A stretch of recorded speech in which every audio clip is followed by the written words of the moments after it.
सहकार क्षेत्रातील महत्त्वाचा आज घडामोड झाली ती म्हणजेच भारतीय रिझर्व्ह बँकेने एक सर्क्युलर काढलेला आहे आणि आता 10 वर्षापेक्षा अधिक काळ संचालक पदावर राहता येणार नाही असं सर्क्युलर सध्या आज 25 मे रोजी सायंकाळी 5:30 वाजता रिझर्व्ह बँक ऑफ इंडियानं हे सर्क्युलर केलेलं आहे। या सर्क्युलरमुळं सहकार क्षेत्रातील जे दिग्गज व्यक्तिमत्व आहेत, जे दिग्गज व्यक्ती आहेत की जे अनेक कुटुंबांनी या सहकार क्षेत्रात आपापला दबदबा कायम ठेवलेला आहे, अशा व्यक्तींना जे 10 वर्षापेक्षा जास्त संचालक झालेले आहेत त्यांना या पदावर आता राहता येणार नाही असं सर्क्युलर आज भारतीय रिझर्व्ह बँकेने या ठिकाणी काढलेलं आहे। मी तुम्हाला सुरुवातीला जे सर्क्युलर जे काय आहे ते मी तुम्हाला सांगणार आहे। भारतीय रिझर्व्ह बँक RBI DOR 2026/27/94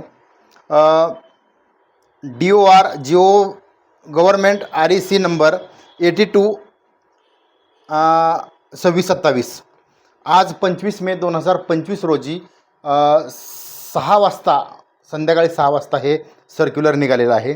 सहकारी ज्या बँका आहेत, ज्या अर्बन कोऑपरेटिव्ह सोसायटी आहेत, बँक्स आहेत, त्या बँकेसाठी हे सर्क्युलर आहे। Reserve bank of India urban cooperative banks government amendment directions 2026 the reserve bank of has issued reserve bank of India urban cooperative banks directions 2025 on November 18 2025 chapter 2 of these directions have provisions regarding of counseling of the board of appointment of the directions। मी काय म्हणतो बघा, महत्त्वाचं ह्या 2-3 ज्या guidelines आहेत ते महत्त्वाचे आहेत। The banking regulations amendment advertise 2020 has made section 10A to A5 of the Banking Regulation Act 1949, in short the act which pursued the selling on condition teaching of the directions application of primary urban cooperative banks। हा दुसरा मुद्दा आहे। तिसरा एक मुद्दा आहे, in the few cases direction has been funded of the censure of the method of to recruitment of the provisions of the act such reserving। म्हणजेच काय, मी तुम्हाला थोडं मराठी हे जर मी काढलेलं आहे, मी तुम्हाला एक्झॅक्टली सांगतो की रिझर्व्ह बँक ऑफ इंडियानं आज एक सर्क्युलर काढलेलं आहे। ते सर्क्युलर काय आहे तर ते सर्क्युलर आहे ते म्हणजेच आजपासून म्हणजेच महत्त्वाचा निर्णय घेतलेला आहे रिझर्व्ह बँक ऑफ इंडियानं, तो म्हणजेच 10 वर्षेपेक्षा जास्त कालावधी ज्या संचालकांचा झालेला आहे अशांना या पुढील काळामध्ये संचालक म्हणून या ठिकाणी निवडणूक लढवता येणार नाही, संचालक म्हणून राहता येणार नाही। महत्त्वाचं म्हणजे रिझर्व्ह बँकेने जे काय ते सांगितलं तुम्हाला,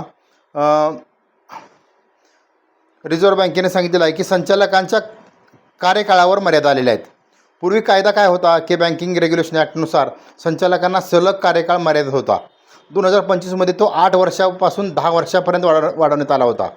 गैरव्यवहाराबाबत RBIची जी कारवाई झाली ती काही ठिकाणी असं त्यांना आढळलेलं आहे की संचालक थोड्या कालावधीसाठी राजीनामा देत असतात आणि पुन्हा निवडून येऊन कार्यकाल या ठिकाणी वाढवत असतात।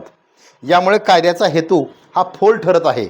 हा एक मुद्दा RBIने त्यांच्या सर्क्युलरमध्ये दिलेला आहे।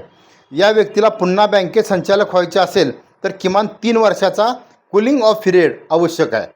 कूलिंग ऑफच्या काळातील अटी, त्या व्यक्तीला बँकेशी कोणताही संबंध ठेवता येणार नाही, फक्त सदस्य ग्राहक म्हणून या ठिकाणी राहू शकतो।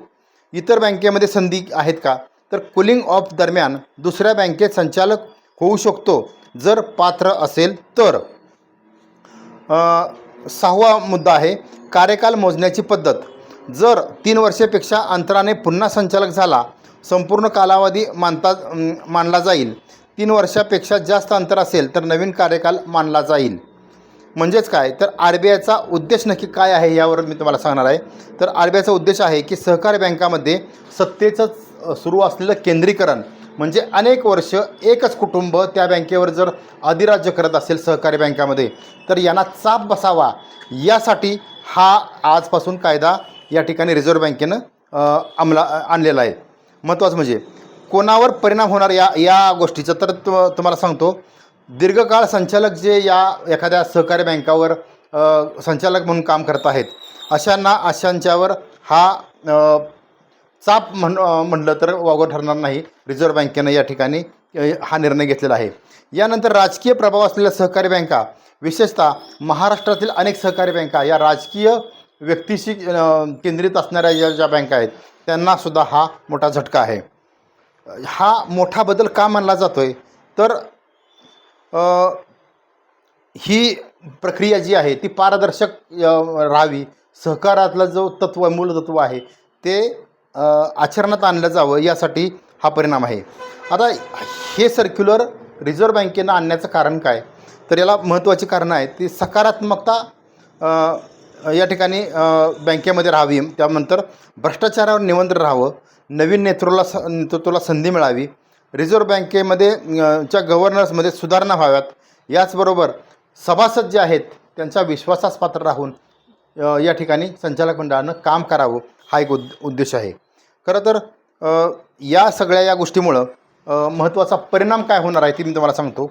माझ्या हातात हे सर्क्युलर आहे आणि सर्क्युलरमुळं ज्या कुटुंबाने ज्या सहकारी बँकेवर अनेक वर्ष स्वतःच म्हणजे प्राबल्य या ठिकाणी निर्माण केलेलं आहे, अशासाठी खूप मोठा या ठिकाणी हा धक्का मानला जातो आहे.